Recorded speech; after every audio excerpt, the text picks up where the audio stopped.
One of the things that's made it challenging is that the criteria for implantation has changed over time. There are more people who are potentially eligible for it based on the criteria that's in the package inserts with the devices and all that.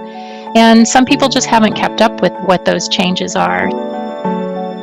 There are 466 million people living with disabling hearing loss across the globe.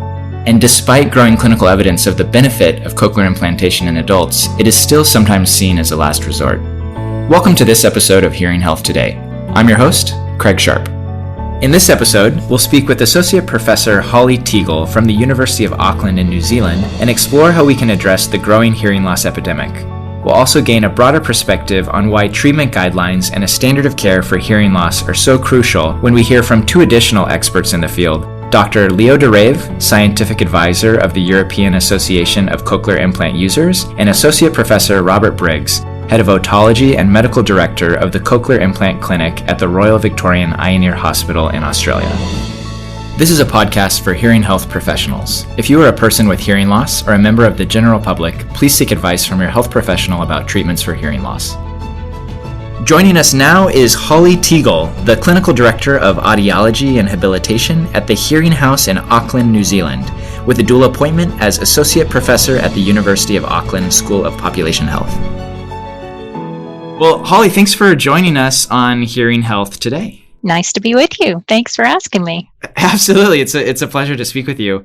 So we always start the podcast by just asking where the interviewees are currently speaking to us from. Well, I am in my office at Grafton in the university building that University of Auckland Department of Audiology is housed in. You don't sound Kiwi, so I wanted to sort of get your perspective of how you ended up in New Zealand. Oh my, well, no, I'm not Kiwi. I've been here about 2 years. Right. Yeah, so just it was a time of life and a good opportunity collided. I came here to be clinical director of the Hearing House and then also do some teaching and research with the university. One thing that I've always wondered about the hearing loss space is that the WHO projects that there's over 450 million people with disabling hearing loss, and a lot of those folks could be benefited by a cochlear implant, but it seems like the penetration of cochlear implants is just stubbornly low, and it's really hard to get that penetration a little bit higher.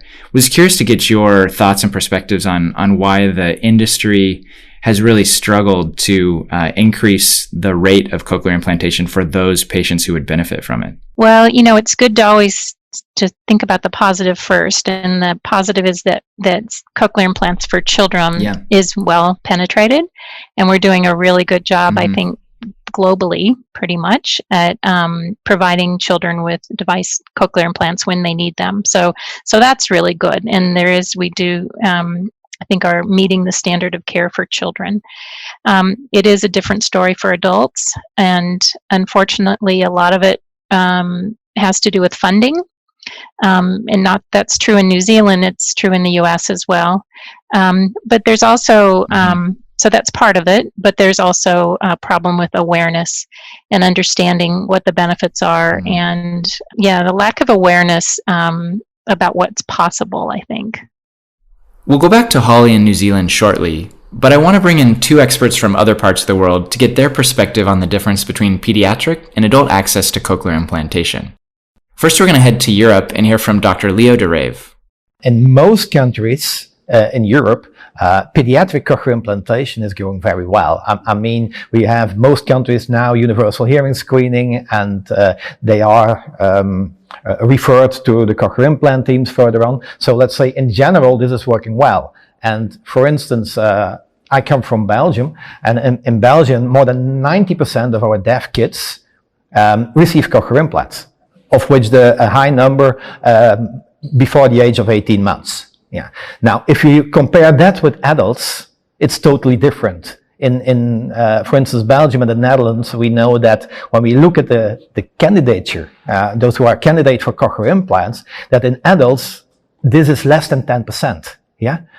So it's a huge difference comparing to the pediatric population. We have to focus much more on the adult population. There are different reasons for that, of course. one important reason is, of course, also money. Yeah. So if you just have €1 and you have to spend it, do you spend it to a newborn child or do you spend it to an elderly person? Yeah. If you have to make that choice, money goes to the child. So it has to do with money, but much more than money, especially awareness. Awareness, let's say, start with the awareness of professionals. I think about audiologists, local ENT doctors, general practitioners. These people have to be informed about what is possible today with cochlear implants. Yeah, and what will happen if these patients are not treated by a cochlear implant. Yeah, we know that a hearing loss is going to have impact on a lot of things which are involved in quality of life. Yeah, not only on speech perception, but also on social functioning. You have more chance to get isolated. There's more chance to lose your job. More chance to go for depression. Even the brain is stimulated less, and so it can impact even your cognitive function, and there's even more chance to go to dementia. Yeah. So let's say if there is little or no auditory input, it's influencing the brain. Yeah, and the brain is connected to a lot of other functions. So it's really a kind of, I call it a kind of domino effect that you create if you're not treating hearing loss. And now let's hear from Associate Professor Robert Briggs from the Royal Victorian Eye and Ear Hospital in Australia. I think for the Australia-New Zealand market, whilst we have internationally quite a high rate of penetration for cochlear implants, it's still lower than it should be. And again, I think this comes down to largely awareness in the general population and also among the hearing health professionals who often are unaware of the current candidacy, and so having appropriate guidelines will make a big difference. We know that there's a lot of potential recipients who are unaware of the benefit of cochlear implantation, and also hearing professionals who don't refer or are unaware of the benefits of referring. And so I think they should be reassured that cochlear implants are remarkably effective and that the surgery is very straightforward and nothing to be afraid of. And now let's cut back to Holly in New Zealand. Have you seen anything be effective in helping boost the awareness for cochlear implantation in adults? Well, I think one of the things that's been that's made it challenging is that the criteria for implantation has changed over time. When you think about it, the industry is about 30 years old. And when it was first, came on the scene, it was investigational and took some years to amass, a good bunch of data that was really supportive of outcomes. And then over time, the criteria has opened up so that there are more people who are potentially candidates or sort of are eligible for it based on the criteria that's in the package inserts with the devices and all that. And I think some people just haven't kept abreast of what those changes are. So these changes in technology have a knockdown effect and create changes in candidacy.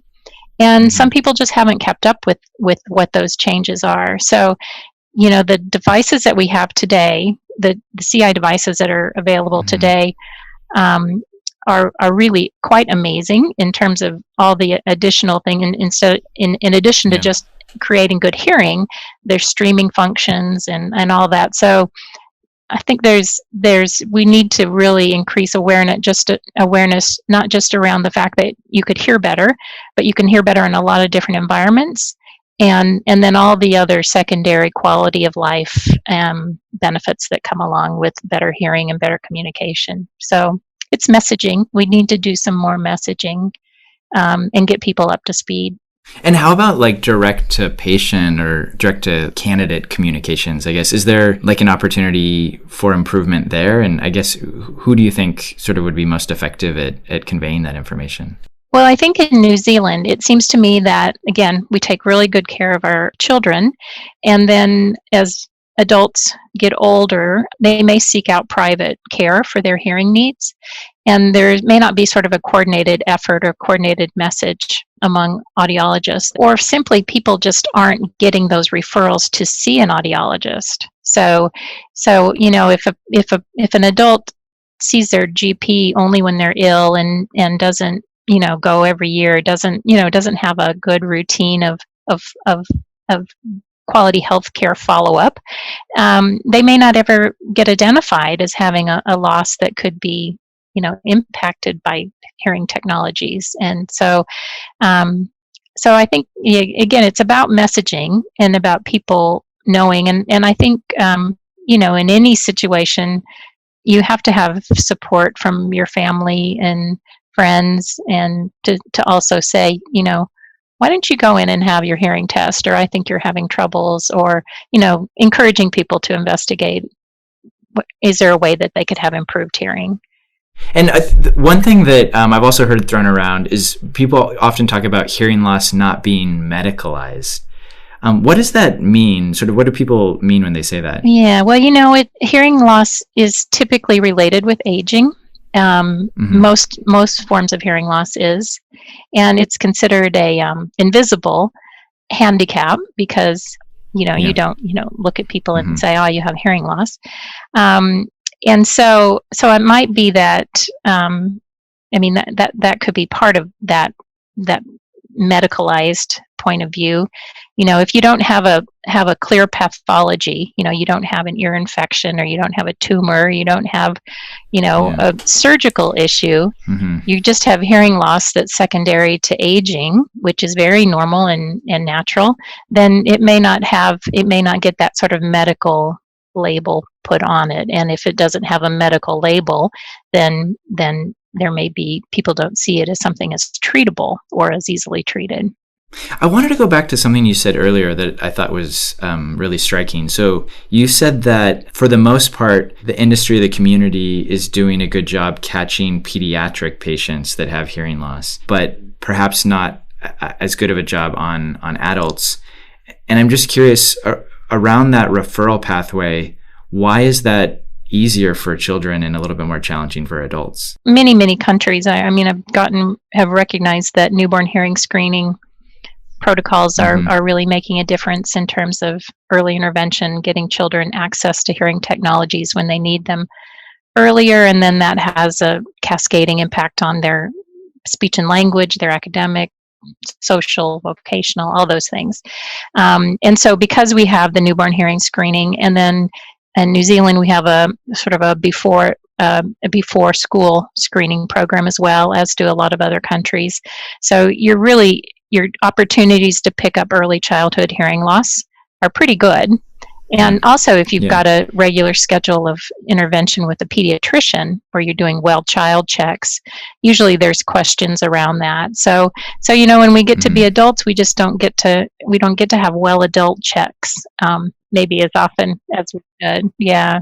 Is there a place for, I guess, maybe like an adult standard of care, or sort of some more defined set of protocols for adults that would help alleviate that? Yeah, well, I think I think we need to attack it from a lot of different angles. So it needs to be kind of a grassroots effort, in that we need that people to know that if they're having trouble, there's technologies that can help them. But then we also need to go to all of the other medical care providers or associated professionals, nurses, OTs, PTs, whoever are seeing the aging population, really, gerontologists, and make sure that they have all the information and knowledge that they need. So, there are support groups for people with hearing loss, and most of the people that are involved in those are already pretty tuned in. That's why they belong to the organization. They care, and they've sort of discovered better hearing through technology. But they can be great avenues of information for other people too. And so just having social functions and media events and things like that, just to call attention to it, another way, I think, to help. Hearing loss is associated with aging, as are a lot of other chronic conditions. Where do you think hearing loss sits sort of in the hierarchy of different conditions that like a gerontologist or a primary care provider might be screening for in that age population? Yeah, that's a really good question. I mean, I think that we look at things like blood pressure and cholesterol and, a lot of the metabolic changes that we know happen with aging. And vision, of course, is a real obvious one. There's oftentimes there's screening for visions. You don't get your driver's license if you don't have a vision screening or pass that test. So for some reason, it's just hearing just hasn't been weighted as highly, and it's not universally. I do think there are some GPs and gerontologists who will prioritize and ask about it, but then I just don't know if the next step happens where they get referred and evaluated, and that there's actually a action. Are you aware of efforts by, I guess, professional bodies or countries or maybe even patient advocacy groups to make that a little bit more formal, sort of what that process might be? There's been a lot of talk around that, and I think the evidence for the need for that is definitely mounting. And it could be something as simple as a 5-point questionnaire that a physician would ask. Do you have trouble on the phone? Do you have trouble hearing from a distance? If you don't see someone's face, can you understand what the message is? Just some of those kinds of questions are good screening questions. It's interesting you say that. I actually used to work in obstetrics.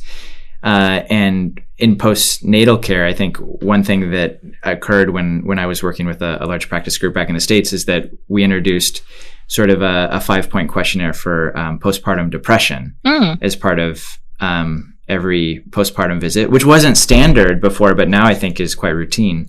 How do you think COVID might affect adults, specifically seeking access to care for hearing loss? That's really interesting, I think. Because depending on our situations and being in bubbles, right, because we've had to self-isolate, some people, I think it has really kind of brought them to front of mind that when you are alone and you don't have a lot of communication partners, life can get kind of sad and lonely. And I think it does sort of, it makes you realize that when you don't have face-to-face personal contact with people, your quality of life goes down. And people compensate when they have hearing loss. They compensate by getting closer and lip reading and having more sort of close contact. And so I wonder if there won't be people that having gone through the lockdown and everything associated with COVID, that they're not feeling a little bit isolated and lonely. And sort of that's been compounded by the fact that they have hearing loss. We can only hope that when people do get comfortable and are back out and life returns to normal, that maybe they will follow up on some of those things. I'm curious, in the Hearing House, do you guys see folks all the way from mild hearing loss through to severe and profound, or do you guys mainly focus on the severe to profound spectrum? So we're definitely a referral center for severe to profound. So we wouldn't be seeing folks with milder levels unless it was in the other ear. So we do have a lot of our adults do continue to wear hearing aids in the opposite ear, and so we will monitor and manage those as well. But typically it's just CI recipients. Have you seen a particular set of clinic guidelines or clinical guidelines that have worked well, either in your current role in New Zealand or somewhere else, that really does sort of help inform that referral pathway? I saw something recently from a talk that was from the US that talked about a 60-60 guideline. Basically, it was referring to 60% word understanding and a pure tone average of 60 dB, and so it kind of as a screening tool. So that's something that I think is a good shortcut to who might be a candidate. So I thought that was a good tool. What does sort of candidacy criteria look like? Like, how complicated could it be? So if you were a referring professional, either an audiologist that primarily treats hearing aid patients, or like a gerontologist or a primary care provider, like is it something based in its current form that would be like challenging to to really know all the ins and outs, and maybe we need to look for something simpler, or actually it could be quite simple? Well, I think if you just think about, rather than looking at like what the candidacy criteria is for, a certain country or a certain device or whatever, if you just think about it, is one way of thinking about it is, would this person do better with a cochlear implant or a hearing aid? You have someone with known hearing loss, and which would they do better with? And if with hearing aids, they're wearing them, they're understanding speech, they're communicating, they're enjoying life, they're listening to television, they're hearing, for the most part, they're functioning well, and they have good quality of life, then you feel pretty good about them continuing wearing their hearing aids. And everyone, or most people who have hearing aids, would have regular assessments, and if there were change, then you could make adjustments. But I think some of those, just that basic question is your hearing, are you able to do what you want to do with the current hearing that you have? And if the answer is no, if you're not able to understand well and communicate well and enjoy music and enjoy television and theater and all those things, then there's potential that you should be evaluated and see if there's a solution. Not everyone that comes to the hearing house walks out with a cochlear implant. Even if there were no waiting list, because there's some people who haven't maybe maximized the fitting of their hearing aid and the other assistive technologies that might be available to them. We want to refer people so that they know about it. They know it's there. It's a safety net. If it's not appropriate now, it might be later. But, not everyone's going to actually meet the candidacy requirements that's based on their ability to repeat words and sentences. That's mostly what it is just those kinds of audiologic speech perception tests is what we rely on. So that's sort of something interesting that you just said, that you'd encourage referrers to refer people that might not be ready for a cochlear implant yet, but maybe would be sort of in 6 months or a year, to just sort of get them familiar with the process and what this could look like? Well, and there's data that suggests that most people are a candidate for up to 15 years before they actually get in the door of a CI center. So I don't think we would be jumping the gun if we encouraged people to go and find out about it sooner than they might think. Yeah. So then in some cases, when someone is referring someone, I guess, earlier than they normally would, they might actually be referring them sort of at the appropriate time for a cochlear implant then. Yeah, could be. People with hearing loss some people with hearing loss get very good at adapting. Your hearing, you may have a sudden hearing loss where you go from good hearing to poor hearing, but in general, it's more likely that you're going to have a decline in hearing over time. And you adapt to it. You use other behaviors and other strategies to kind of compensate. And so I think some people you don't appreciate how much trouble someone's having until you get them in a test situation where there's not visual clues, to help them understand. Yeah. I know. It's like I used to be a really fast runner. I'm no longer a fast runner, but I don't notice it until I look at the times that I actually compare the same route. Yeah. What do you think is one thing that would make the single biggest difference in hearing healthcare around the world? Specifically, if we're looking at this with a frame of how do we get more people to get the appropriate level of treatment?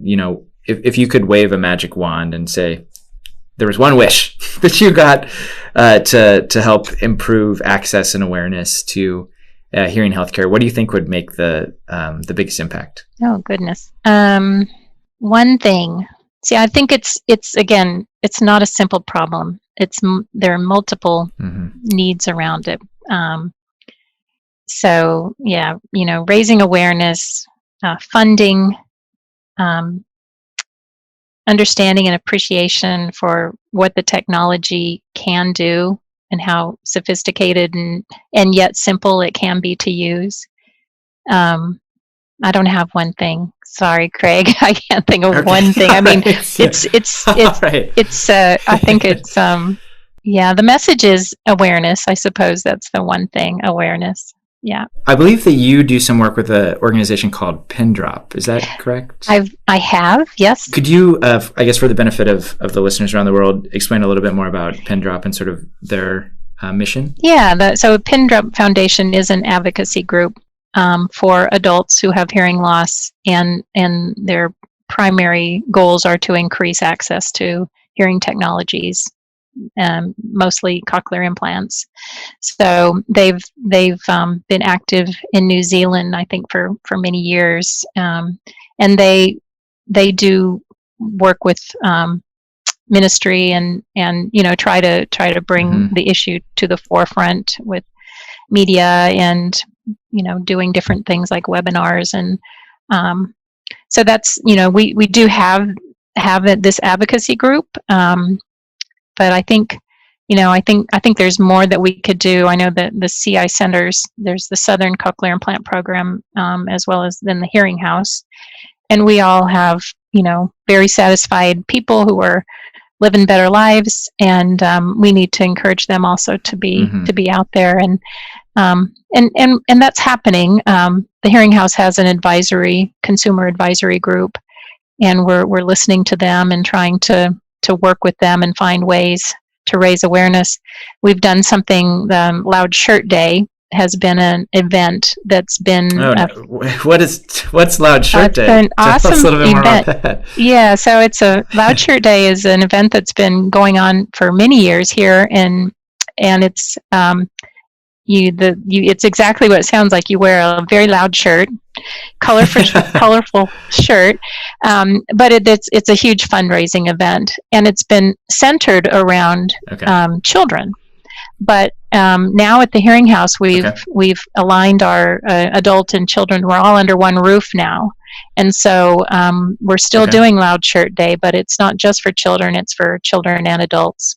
So a lifespan program to raise funds for Kiwis who need cochlear implants. Do you have a particularly favorite Loud shirt that you go to? I have one. Yes, I do. Right. It's a mandatory purchase. Yeah, if you're going to be in part of Loud Shirt Day, you've got to make a statement and get a good one. Yeah. I like that. Loud Shirt Day. That's a really great initiative. So maybe for folks around the world where there isn't a Loud Shirt Day, they can learn from the Kiwis and implement. Yeah. I know we touched on this a little bit earlier, but I was, since, it's all over the news these days, the COVID-19 pandemic, just curious about what advice you might have for other hearing care professionals that are trying to treat patients and keep up with their patients during this pandemic. Yeah, there have been really good guidelines that have been developed by the New Zealand Audiological Society, and the Ministries of Health have also offered good guidelines. The Hearing House was considered an essential service because it was important that people remain on the air with their hearing so that they could know what was happening when announcements were happening about where the state of things were relative to COVID. So